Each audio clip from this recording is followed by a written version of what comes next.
Mga padre, ito na po ang ating feeder line.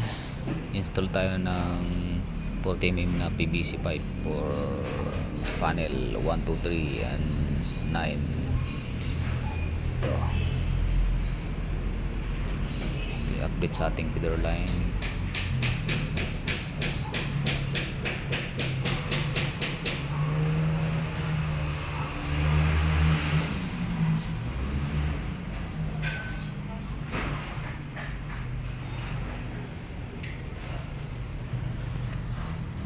Please like and support sa ating channel, at saka visit po kayo sa ating page account, website GGDS Engineering Services.